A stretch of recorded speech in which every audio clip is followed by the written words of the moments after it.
Now, if we're going to learn how to live in connectedness and live in flow more of the time, one of the things we're going to need to understand is what is it that breaks connectedness? What is it that breaks flow? Now, one of the easiest simple things to recognize is that when you are eating too much sugar, when you're not hydrated, when you're unhealthy, when your body isn't in a good place, you're going to feel more disconnected. You just are. It's just how things are. That's why in many traditions there are experiences and rituals of purification, so you can literally remove all the challenges of the body so you can become more connected at a non-physical spiritual level. But I also want to give you something in this video that if you pay attention right now, it's going to start to reframe for you how you think you are. It's almost like it's going to give a little mini instruction manual for how to run yourself better. You see, things happen in our lives. We have experiences. It's just experience. And we have these egos that always want to apply labels. So can you imagine living in a world where it wasn't a camera that I was speaking into, it was just a thing.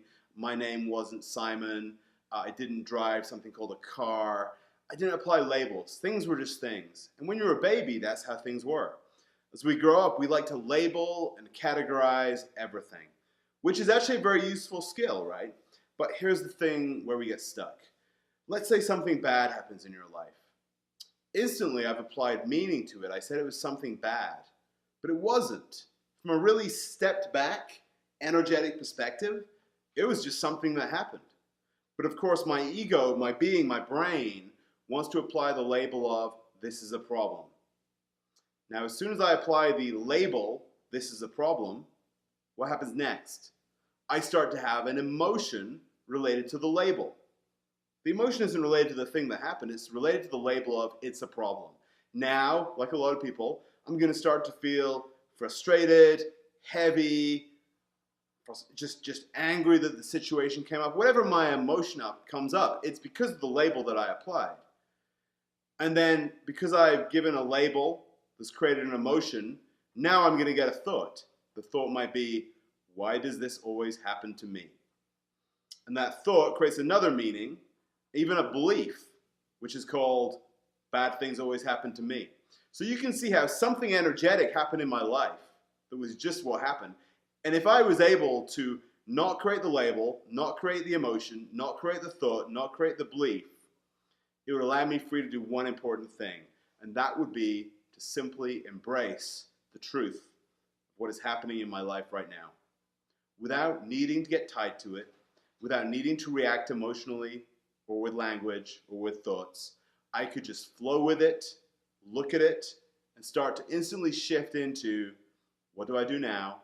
What is the next behavior or resource that I need to create?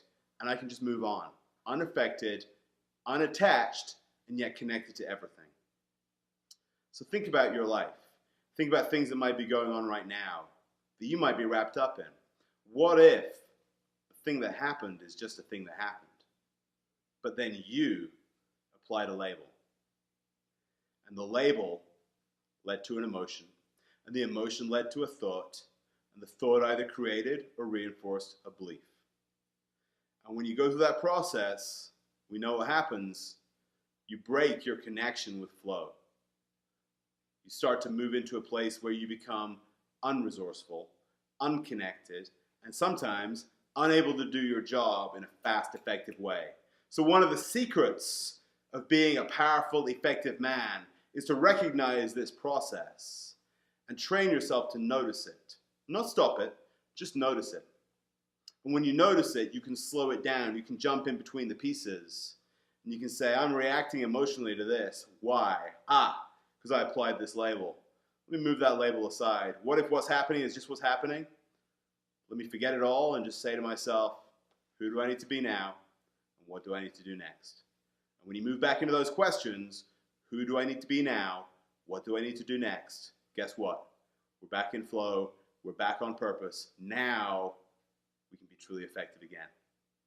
Try that out. You might even want to journal about it and figure out what's going on in your life and how you're going through these steps. And I will see you in the next video.